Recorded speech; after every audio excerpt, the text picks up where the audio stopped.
So today we are going to go through all of the green cards in the Lost Caverns of Ixalan, breaking down the cards I think are going to have the biggest impact in Standard, upgrading and creating new meta and budget decks, and we're going to run through the cards as quickly as we can, rounding up with rares and budget cards at the end that are my favourite out of the whole set. I'm going to pick a couple of each that I think are going to be the best ones. Also, I'm going to mention any interesting synergies and combos and cards to look out for in drafting as well. If you happen to build your collection by drafting at the beginning of a set like I do, then that's going to be useful to you, but you probably play more standard, so we're going to focus on that as well. So let's get into the green cards.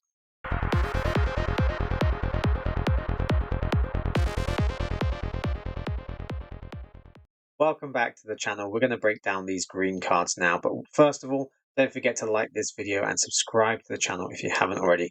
But yeah, we're going to have a look at, in particular, for the green cards in the set. If we're looking at limited, we're looking at the two color archetypes for the set. So with red, green has lots of dinosaurs, very stompy. When you pair green with white, we have a kind of buffing aggro style of deck. We pair green with black, cares about descending, and it's kind of a grindy deck, and it focuses a lot on fungal creatures. And with green and blue, it has an explore mid-range style of deck. So we're going to have a look at those as they come up. But we're going to go through each card one at a time. Okay, so first of all, we have Armored Kincaller, a 3-mana 3/3 dinosaur. When it enters, you may reveal a dinosaur from your hand, or if you control a dinosaur already on the battlefield, you gain 3 life. It's probably I'd take this in draft. I don't think it's going to see much happening in standard. It's okay for a dinosaur synergy deck, considering there are lots of dinosaurs in the set. But yeah, probably not anything to really be excited about in standard. Okay, then we've got Basking Capybara, a 2-mana 1/3 creature. It cares about descending, so it goes well with black. And it gets +3/+0 as long as there are 4 or more permanent cards in your graveyard. So a 2-mana 1/3 is not particularly good, but a 2-mana 4/3, actually, that's pretty good. So all you need is 4 permanent cards in your graveyard. So this is the thing. Early on, this card isn't particularly good, although a 2-mana 1/3 isn't actually that bad. In draft, it blocks pretty well. It will probably prevent you from taking damage at the beginning for a turn or two, and it helps you get that descend synergy working, and then buffs up all your creatures. So I'd probably pick this in draft. I can see this working in draft pretty well. And in structured, in standard, do you really want a 2-mana 4/3?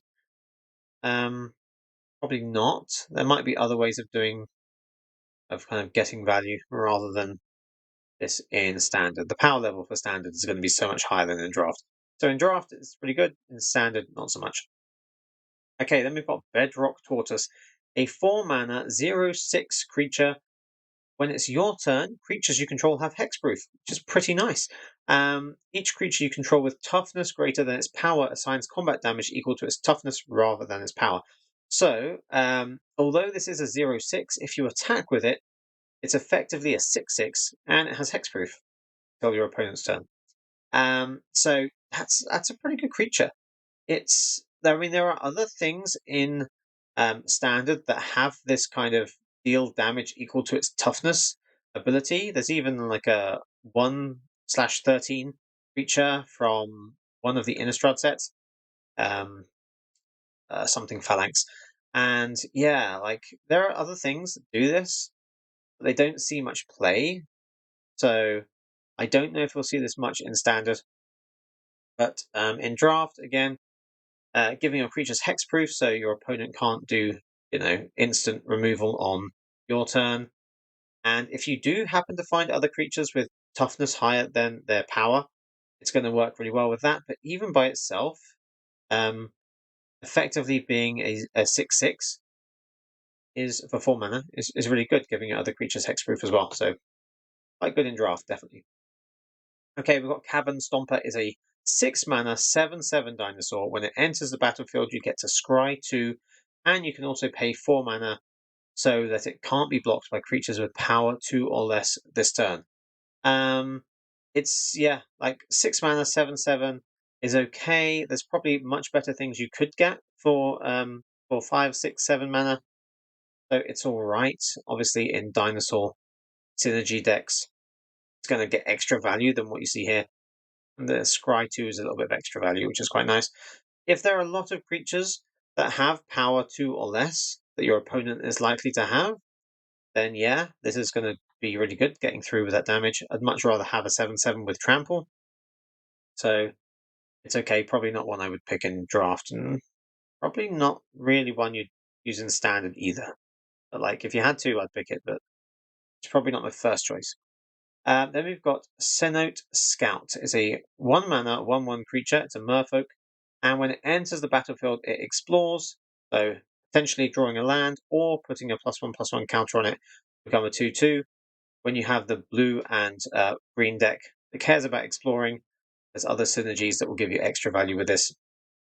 Also, um, considering you can put the card, I might have said this on the other color videos, but considering you can put a non-land card when you're exploring into your graveyard, exploring also does work with Descend in one way or another, as long as it's a permanent and not an instant or sorcery.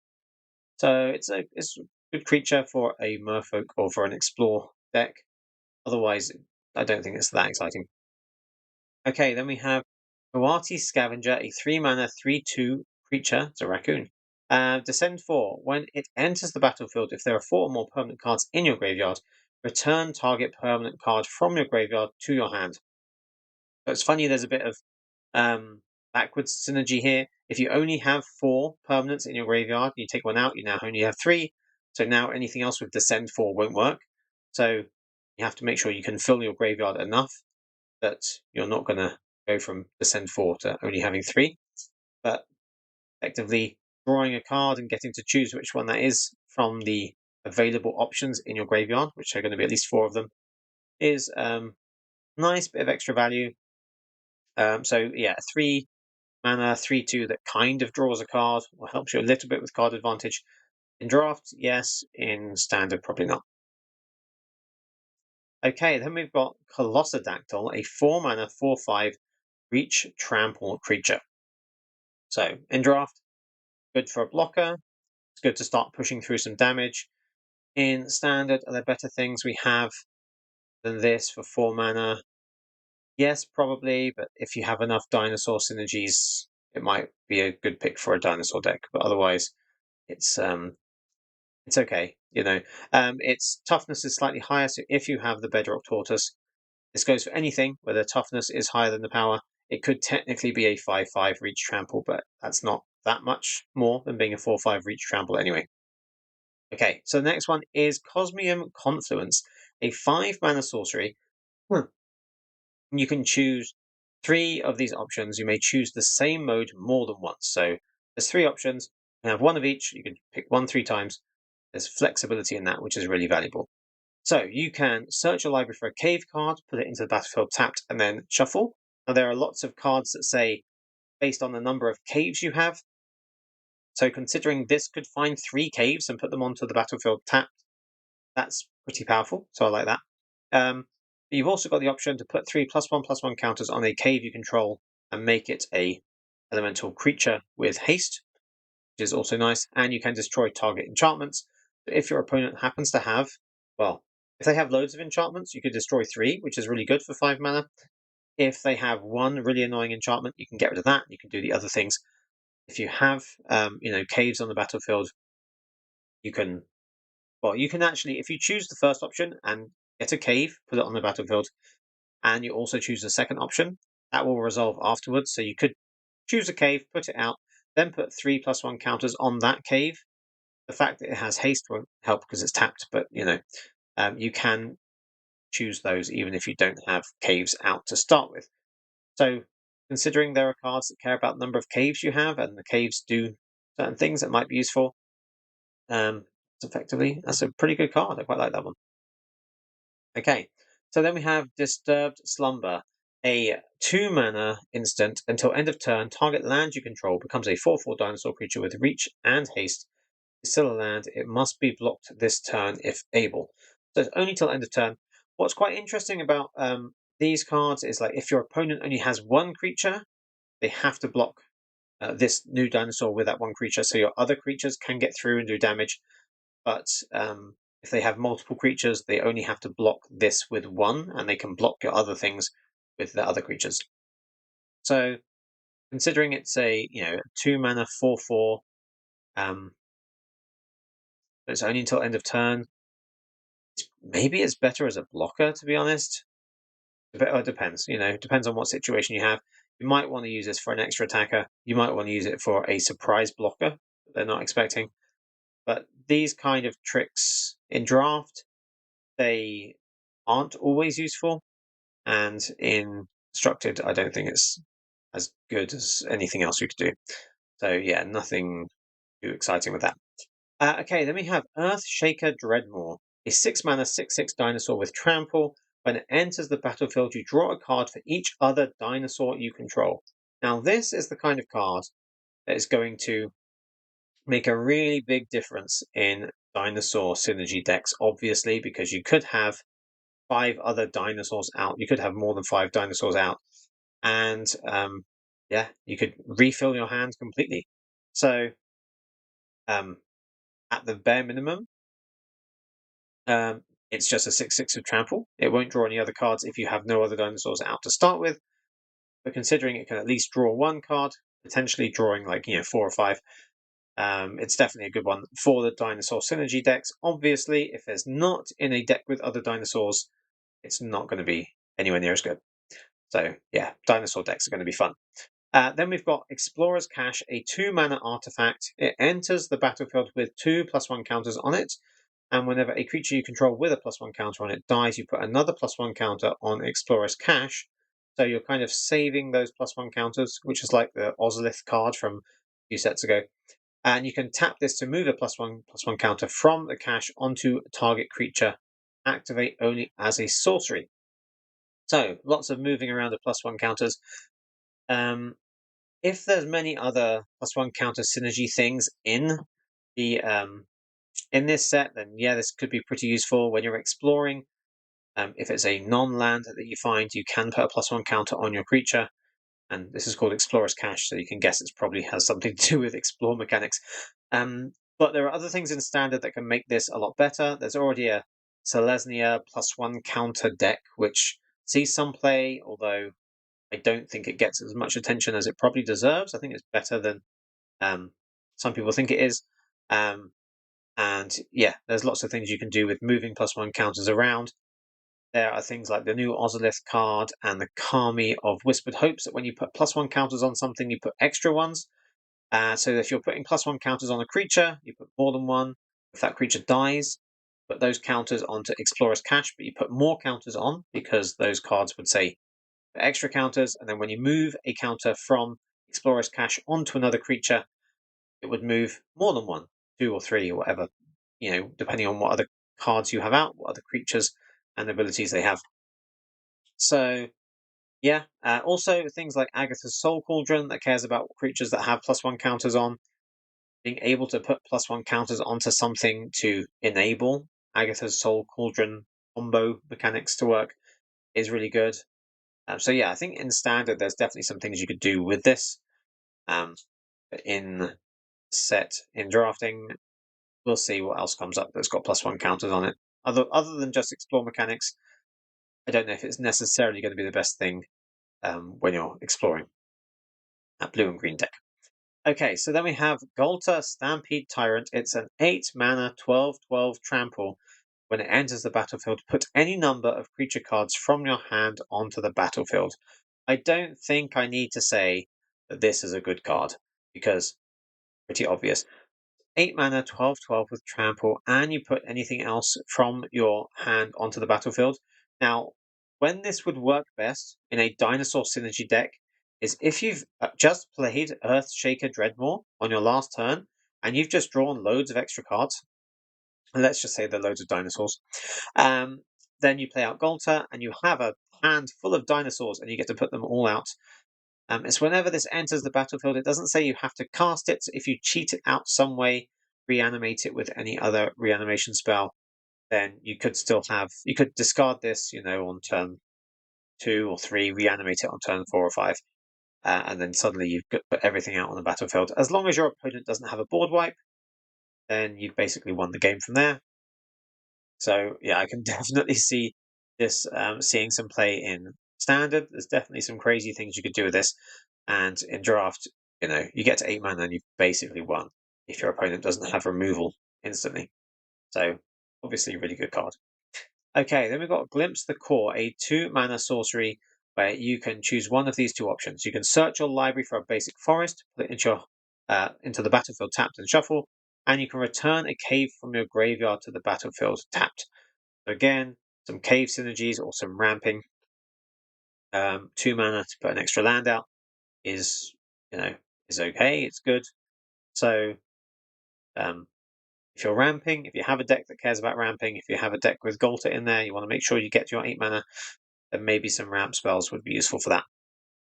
Okay, then we've got Glowcap Lantern, a 1-mana artifact, which is an equipment, and you can equip it for 2, and the equipped creature you may look at the top card of your library at any time, and whenever this creature attacks, it explores. So you can already see the top card of your library so that you know what's going to happen when you attack and when you explore. I don't know if it necessarily makes that much difference, because as soon as you explore, you then reveal the card anyway. So, I mean, it's kind of nice knowing what you're going to draw next, even if you're not exploring and attacking. But yeah, being able to explore repeatedly is putting +1 counters on it potentially. I guess you would know if you're attacking with a 3/3 and the opponent has a 3/3 blocker. You would know if you have a non-land card on top, and you can attack and know you're getting that +1 counter. So yeah, there's certain times when that might be useful. And if you have an evasive creature, something that can't be blocked, or something that's flying, knowing that you can probably get extra +1 counters on that to boost it up, or just draw more cards, or put things in your graveyard. There's so many things you could do with that. For 1 mana to cast it, 2 mana to equip it. If you have a decent creature to attack it to in an explore deck that cares about exploring, then yeah, that's a pretty good one. Okay, then we've got Growing Rites of Itlimok. It's a 3-mana legendary enchantment. When it enters the battlefield, look at the top 4 cards of your library. You may reveal a creature card from among them and put it into your hand. Put the rest on the bottom of your library. At the beginning of your end step, if you control 4 or more creatures, you transform it. So it cares about the number of creatures you have. It could be it could come down on turn 3, which isn't ideal because you want to have 4 creatures.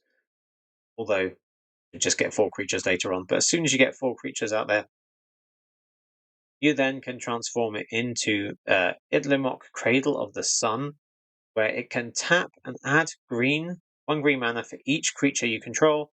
And considering you want to have at least 4 creatures for it to actually transform, then it becomes a land that can tap for at least 4 mana. If you have a token deck, something that goes really wide, this is a really good way of being able to ramp out and get really, really high really quickly. Things in standard that might care about this is maybe, I don't know, something like the Nissa deck, where you want to ramp up and then do Nissa's ultimate ability and give all your creatures plus X for the number of forests you control. Now this, when it's a land, is not actually a forest, so this doesn't count, but any other basic forest you have, or any other lands you have with the forest type on it, would care about that. And if you've got lots of creatures, then boosting them all a bit is going to help you finish the game off. There's probably other things you might want to, again, ramping to get to Golta is another thing. You need to have lots of little creatures to get there. So there's different instances when this could be pretty good, but having a land that can tap for lots of mana potentially is really good in those ramp decks. But it's only green mana it can be used for. So basically, only for mono green decks. So we'll see if mono green really gets a boost in this set. There's definitely some really good things like Golta and the other things that are going to be very, very useful. So we'll see if mono green makes a comeback. Okay, then we've got Huatli, Poet of Unity, a 3-mana 2/3 creature. When it enters the battlefield, you search a library for a basic land card, reveal it, put it into your hand, which is, yeah, not much, but considering it's a mythic rare, it's got to do something else. Well, you can pay 5 mana, and you need red or white to be able to do this, to exile Huatli and return to the battlefield transformed. And the other side, the transformed side, is Roar of the Fifth People, a 4 mana, not 4 mana, a 4 chapter saga. On the first chapter, you create 2 3/3 dinosaurs. On the second chapter, creatures can tap for red, green, or white mana. And considering you've just made 2 green dinosaurs, you should have at least a couple of creatures if they haven't been killed immediately. On chapter 3, you get to search your library for a dinosaur card, reveal it, put it into your hand, and then shuffle. And on chapter 4, dinosaurs you control gain double strike and trample till end of turn. So, as many dinosaurs as you can have out. You get some extra mana effectively on turn 1, or you get to use it on turn 2. You can get some other creatures out on that at that point. On chapter 3, you can find a particular dinosaur in your deck, put it into your hand, shuffle, then in theory you can play that. You should have the extra mana for it. And then on chapter 4, you just get to Stampede, finish off the opponent with double striking trampled dinosaurs that at least include 2 3/3s if they haven't died, and whatever else you found on chapter 3. So obviously, dinosaur synergy decks are going to work really well. They don't have to have trample. Some dinosaurs obviously do have trample to start with, but if you're building a deck that's green and red, or green and white, or green and red and white, then you don't have to have dinosaurs with trample because they're going to get it anyway. So 3 mana 2/3 doesn't sound exciting, but the 5 mana to get this saga, this 4 chapter saga, can do loads of things for you and can basically finish the game itself by setting you up for 4 turns. So yeah, definitely a good one to try out in those kind of dinosaur synergy decks in Standard. Okay, then we've got Huatli's Final Strike, a 3 mana instant. Target creature you control gets +1/+0 until end of turn. It deals damage equal to its power to target creature an opponent controls. So a 3 mana bite spell with an extra buff to power, very slightly.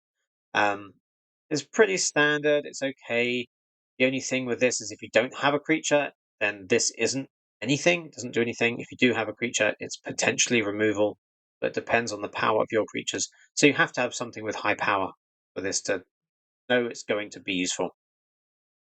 So it's not the best removal, but green doesn't have very good removal. So that's maybe all we're working with there.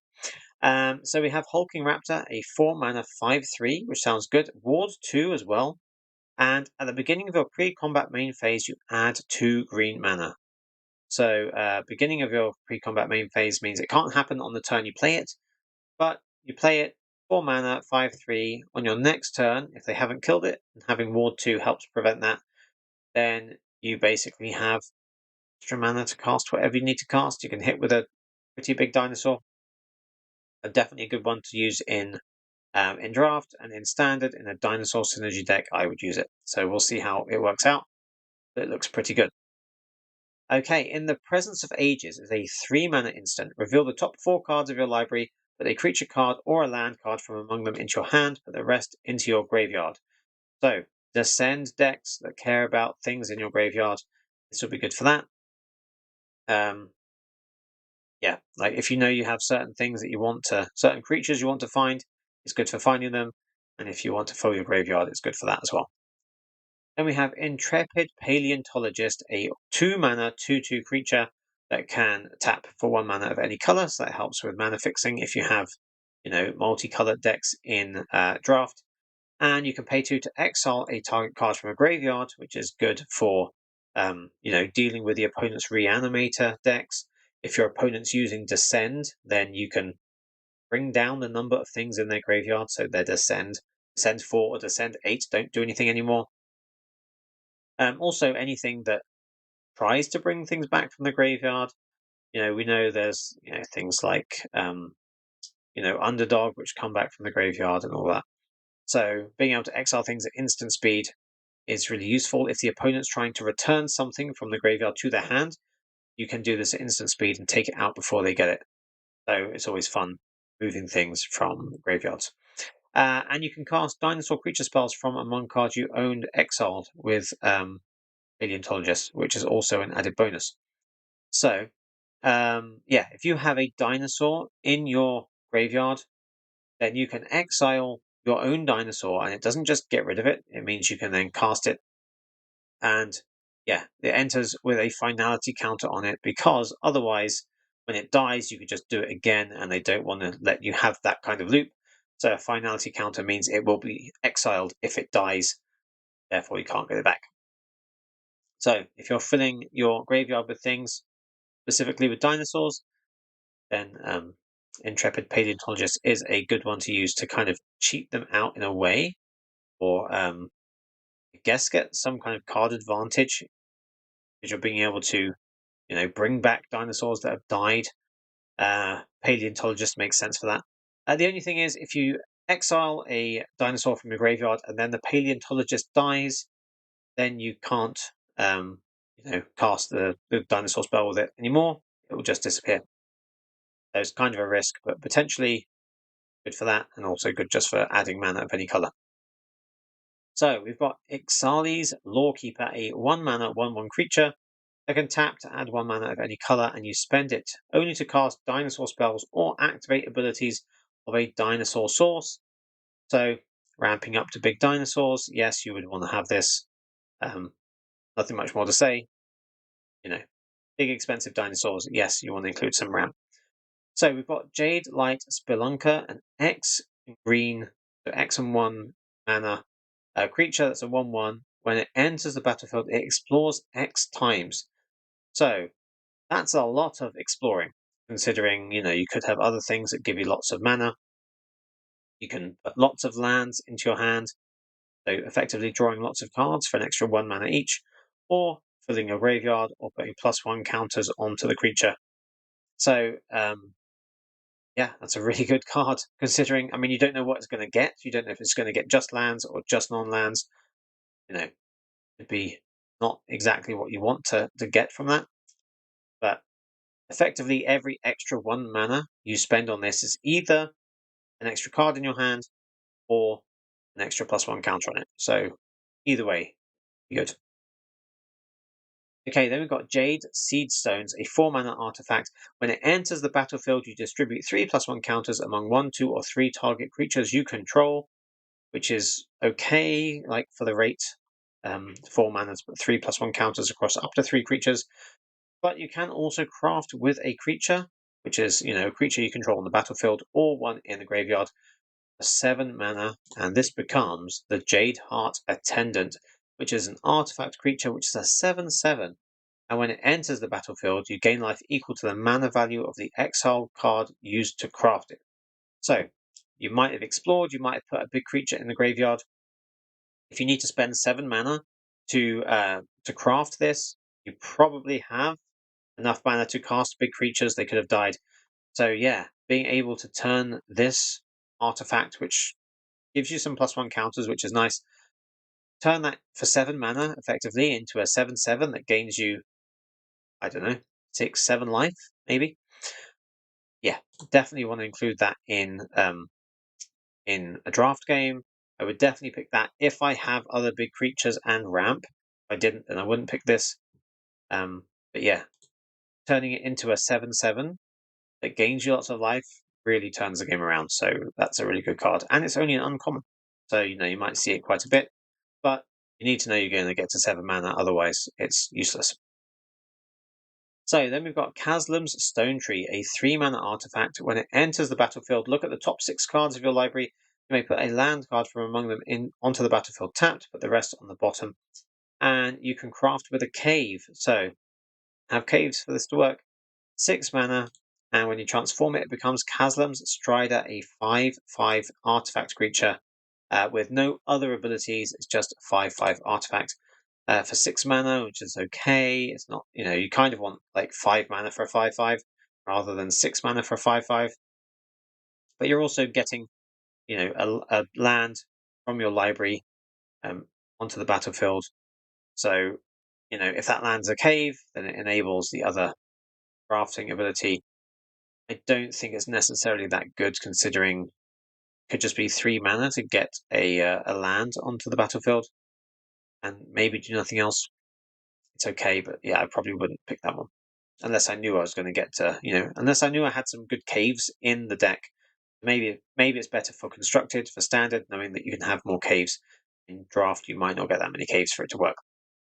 Okay, so then we have Malamet Battle Glyph, a 1-mana sorcery. Choose target creature you control and target creature you don't control. If the creature you control entered the battlefield this turn, put a +1/+1 counter on it, then those creatures fight each other. So a 1-mana fight spell, sorcery speed. Yeah, you can put out a bigger creature or creature the same size as one of your opponent's ones and get them to fight. Again, it depends on you having the creature at the right time, but I think having 1 or 2 of those in a draft deck is not a bad idea. And in standard, are there better things? Most other fight spells are like 2 mana, so kind of depends. Like, what would you replace this with? There's Tail Swipe, which is 1 mana and it's instant speed as well. So there's probably better cards in standard that do this. So maybe in draft, potentially 1 or 2 at the most. In standard, probably not. Okay, then we have Malamet Brawler, a 2-mana 2/2 creature. Whenever it attacks, target attacking creature gains trample till end of turn. So it relies on you having other big creatures that want to have trample. Otherwise, it's just a 2/2. It can't give. It can give trample to itself because any target attacking creature gains trample. But obviously, a 2/2 with trample isn't that exciting. But there are other ways to boost creatures. This is the Malamet thing. The cat creatures are part of the green and white deck. So there'll be other buff spells that could potentially make this with trample better than that. But I'd pick it in draft. In standard, probably not. Okay, then we have Malamet Scythe. It's a 3-mana artifact with flash. When it enters the battlefield, attach it to a target creature, and it gets +2/+2. So there you go. There's something we can do with the other cat creature. Gives itself trample, and then you can spend 3 mana, turn it into a 4/4 trample instead of a 2/2 trample. And because it's equipment, it keeps that extra +2/+2 until it dies, or you want to equip it to something else. 4 mana to equip feels kind of expensive, but I guess it has to balance out the fact that it's flash and that it automatically attaches the first time it comes out. I think of it more like a buff spell that happens to hang around rather than a really good equipment. But yeah, in that deck, you're going to need to have buff spells in there somewhere because that's what that deck does. Okay, then we have Malamet Veteran, a 5-mana 5/4 cat warrior creature with trample, and it cares about Descend as well. It has Descend for when it attacks if there are 4 or more permanent cards in your graveyard, a +1/+1 counter on target creature. So it's 5-mana 5/4 trample is okay. Descend, if you're doing this in draft and if you happen to pick green and white, which is kind of the archetype this is based around, then you might not have that much that descends, because descend is more a black mechanic most of the time. There are green things that care about that as well, but they won't be ones that synergize as well with the white cards. So it's okay. I probably wouldn't pick it. There's probably other things that are better at 5 mana than this. But it's not bad. It's not terrible, but it's probably better at other things. Okay, so then we have Mineshaft Spider, a 4-mana 3/4 creature spider with reach. When it enters the battlefield, you may mill 2 cards. So that's one thing that helps you with Descend. It's okay as a blocker. You have other things that care a lot about Descend, and I do use this. If you don't, then I wouldn't, because it's not amazing by itself. Okay, then we've got Nurturing Bristleback, a 7-mana 5/5, which sounds a bit low. But when it enters, you create another 3/3 green dinosaur creature token. So it's actually 7 mana for a 5/5 and a 3/3, and you can also forest cycle this, which helps you get the forest cards you need at the beginning if you draw this early and you can't cast it. And then you obviously can put it into the graveyard. And then if there's a way to reanimate it, you can reanimate it with, being a 5/5 and a 3/3 later on, or it just cares about Descend. You have another permanent in the graveyard then, so it's good. Having 2 creatures for the 7 mana is usually slightly better than just having 1 creature if your opponent has spot removal because they can't take out both of them without using 2 cards rather than 1. So you have some virtual card advantage by making 2 creatures. So it's a pretty good one. It might not be the best to have at the top end of a draft deck, but having that forest cycling really does help. Make it relevant early on and later on. So I like that about it. Okay, then we have Oja Kaslam, Deepest Growth, a 5 mana 6/5. Is the legendary god. There's like one of each color. This is the green one. It's got trample, and when it deals combat damage to a player, you reveal that many cards from the top of your library. You may put a creature card or a land card from among them onto the battlefield. So there's a good chance you're going to hit a creature card or a land card. So it's pretty much never going to miss. And put the rest on the bottom. And when it dies, return it to the battlefield tapped and transformed. So 5 mana 6/5 trample that can get you extra creatures or lands onto the battlefield, not just into your hand, is really good. It can do it every turn if they can't remove it. Trample means it's likely to do combat damage to the player every turn when it attacks, because if they block it with anything smaller, it's still going to get some damage through. And if it does happen to die, not exiled, but die, then you can transform it into the Temple of Cultivation, where you can spend 3 mana to transform it back, but only if you control 10 or more permanents, which is quite a lot, but permanents include lands. So by this point, you've got, at least 5 mana, probably some other creatures. If it's attacked, it's got more creatures out or more lands out. Getting to 10 permanents probably isn't too hard at that point. And this is itself a permanent, and it doesn't say 10 or more other permanents, so this is one of them. So 9 other things you need. And it comes back for 3 mana, back to the Deepest Growth. So yeah, obviously a really good card. All these god cards from the set are really good. So definitely really good in draft. And in constructed, in standard, will we see this coming up in like mono green decks or anything, or token decks that go wide? Let's think.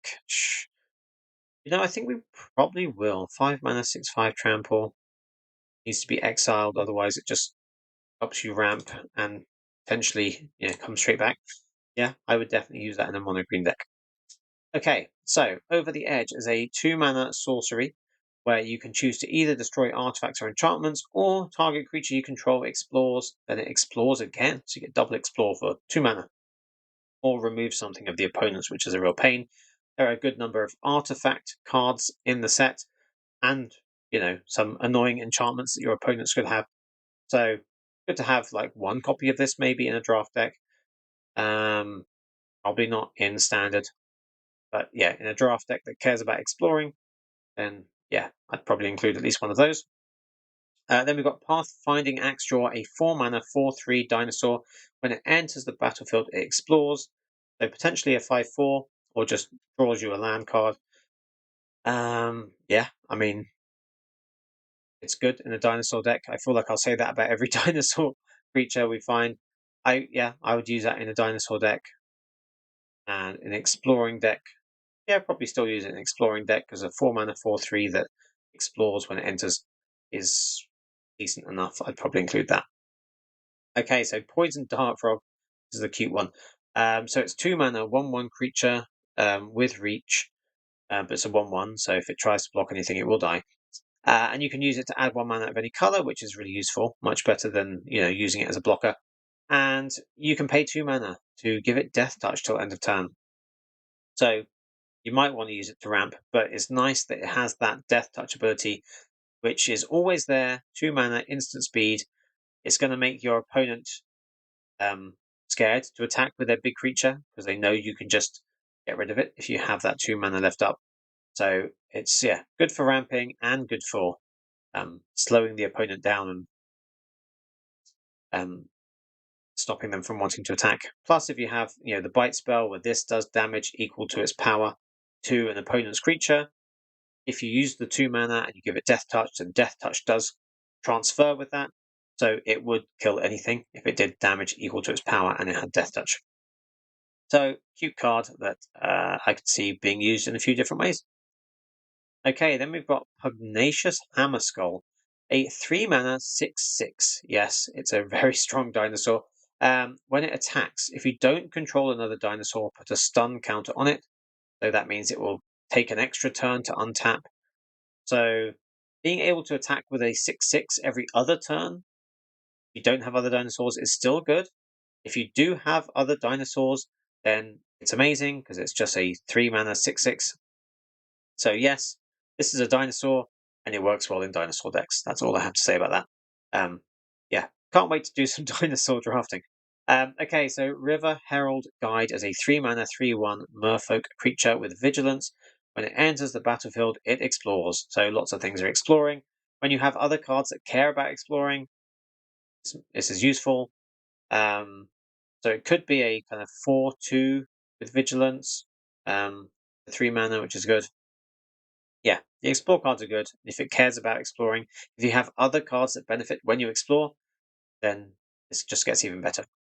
Okay, then we've got Seeker of Sunlight, a 1-mana 1/1 merfolk that you can pay 3 mana to make this explore. Activate only as a sorcery, so you get that kind of mana sink later on, where you can put any extra mana in and keep exploring. So yeah, not so good at the beginning. It's just a 1-mana 1/1 that can't do anything if you don't have the spare mana, but later on it could be pretty useful. Then we have Sentinel of the Nameless City, a 3-mana 3/4 merfolk creature. It has vigilance as well, and when it enters the battlefield or attacks, create a map token.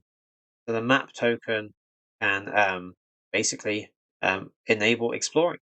So this one's even better. It's decent stats, 3/4 vigilance for 3 mana, which is good. It gets that map token the first time it enters, and it gets a map token every time it attacks. So yeah, being able to activate exploring that much is really useful. So the Sentinel's a really good card. Then we have Spelunking, a 3-mana enchantment. When it enters the battlefield, you draw a card. Then you may put a land card from your hand onto the battlefield. If you put a cave onto the battlefield, you gain 4 life. And then lands you control enter the battlefield untapped. So yeah, there are some lands that might enter tapped. If it takes that away, this works really well in like other standard decks. Like if you're using all these fancy, lands that come in tapped normally because they have other benefits, having this is going to really help you not lose out on that mana on that turn when you're casting it. So I could see this potentially being used in standard for different things. 3 mana drawing a card and then putting an extra land onto the battlefield is a good rate by itself. If you caves and you gain the life, then that's extra value, and that's definitely worth it. And then yeah, if you're using lands that can normally come in tapped, this is definitely a good one to include in that kind of deck. But only one of them probably. Well, you might have more than one, but you don't get the value again if you cast the second one, obviously, because they're going to come in untapped anyway. Okay, then we have Staggering Size. Nice little buff spell. It's 2 mana instant. Target creature gets +3/+3 and gains trample. So, yeah, I mean it's a really good instant, really good combat trick. If it goes in the white and green deck, then it cares about buffing creatures, and you expect that anyway. But in general, it's just a really good trick. If you're ever attacking into your opponent, or they're attacking into you, and there's 2 mana left up, the other person is going to think, do they have this? Because not wanting to block something that is like 3 power less than your creature is very debilitating. You need to block things if they're that much smaller. But if someone's attacking, and say you have a 3/3 and they're attacking with a 1/1, and you think, why on earth would they do that? This might be why. Okay, so Tendril of the Myco Tyrant is a 2-mana 2/2 fungus, so probably cares more about the green and black deck. Then you can pay 7 mana and put 7+1 counters on target non-creature land you control. It becomes a 0/0 fungus creature with haste. It's still a land. So that land stays a creature. You're basically taking a land and turning it into a 7/7 creature. So yeah, really good later on. Really good if you have all the extra mana. If you don't, then it's you're not going to do too much. But yeah, being able to make 7/7 creatures like that is pretty cool. Okay, then we've got the Skull Spore Nexus. It's an 8 mana artifact. It costs X less to cast, where X is the greatest power among creatures you control.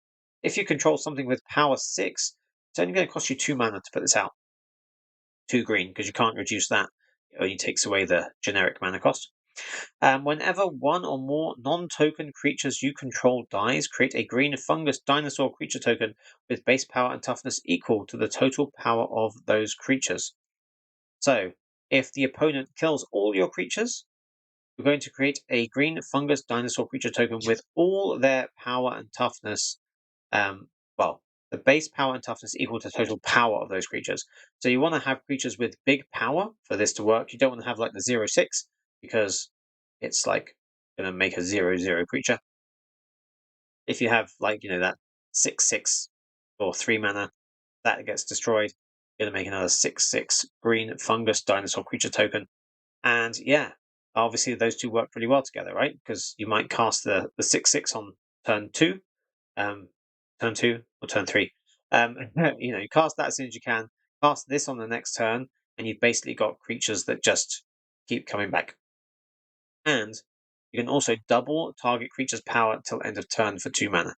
So if the opponent is trying to kill your 6/6 and you have 2 mana available, you could tap this instant speed, double it to make it a 12/12, and then come back with another 12/12.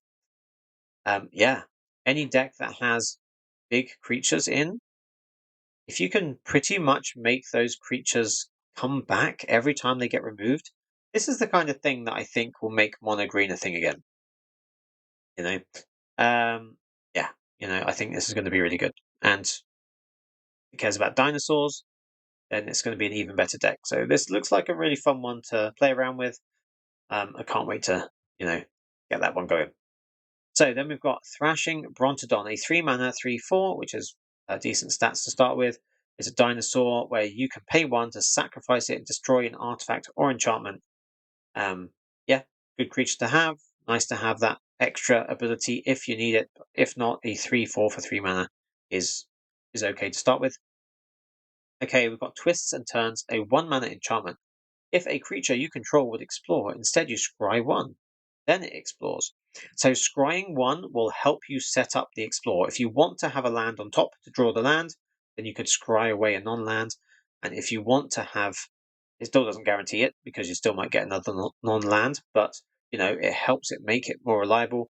And if you'd rather get a +1 counter on a creature and get that creature off the do something else with that non-land on top, then you can potentially scry away a land first and then potentially have a non-land on top. And then when this enters the battlefield, a creature you control explores, but it wouldn't explore, it would scry 1 then explore because it does that automatically. And then when a land enters the battlefield under your control, if you control 7 or more lands, you transform this. So good early on for explore decks, lots of recurring value if you're going to explore repeatedly. And it enables explore first of all, but also it gets to transform whenever you get to 7 mana. It becomes the Mycoid Maze, and it can tap and pay 4 mana. Look at the top 4 cards of your library, reveal a creature card from among them, and put it into your hand, put the rest on the bottom. So top 4, get any creature for 4 mana. Considering you're going to have at least 7 mana, according to this, then being able to, find the creatures you need later on, going to help, finish off games because you don't want to be drawing lands later on. You want to be putting the extra mana you have into finding the creatures that are going to make a difference. So it's a nice uncommon card to have in an explore deck. Okay, then we have Walk with Ancestors. This is the last green card, the last mono green card of the set. And it's a 5 mana sorcery. Return up to 1 target permanent card from your graveyard to your hand and discover 4, which is looking at the top card of your library and exiling the first non-land you find with mana value 4 or less, and cast it without paying its cost, or put it into your hand if you'd rather do that. So 5 mana to return a permanent from your graveyard to your hand is, expensive, but discover 4 could be good. If you have lots of small creatures, then there's a good chance you're spending 5 mana to return something to your hand and then cast a tiny thing for free does feel pretty expensive, so I'm not sure if it's going to be that useful.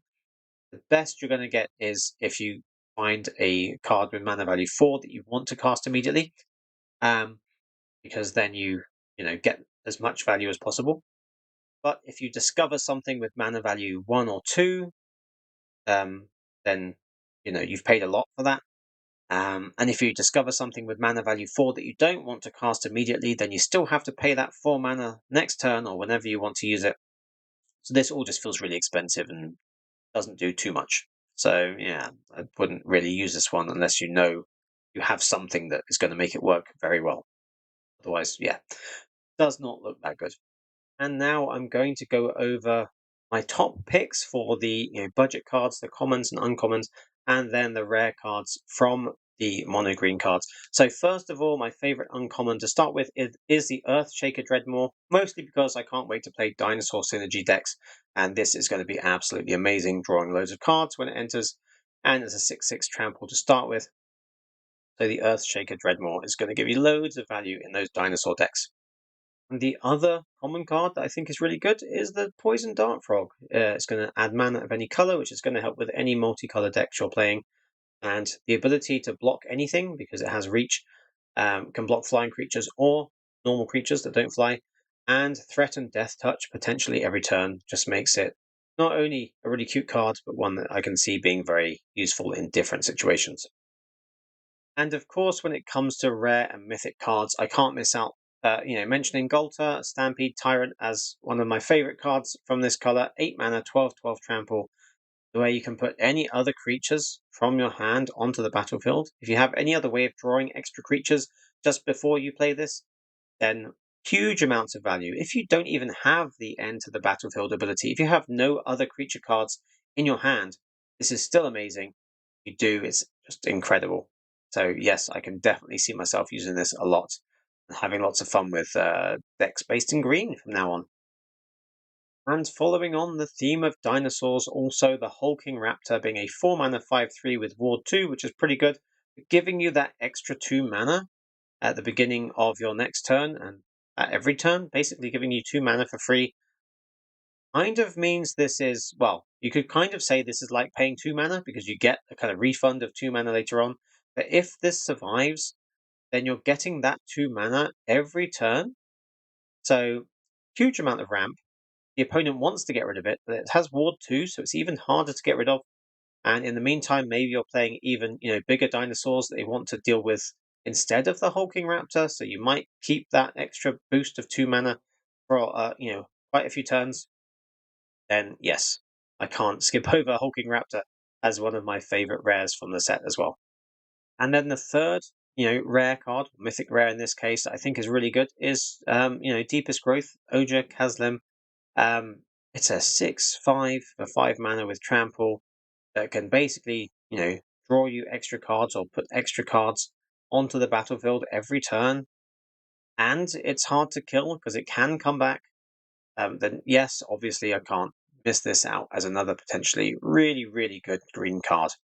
And although I was hoping to just stick to 3 rare cards I really liked, I can't skip over the Skullspawn Nexus because even at 8 mana, I would probably cast this, to make sure that I can get all my creatures back whenever they die.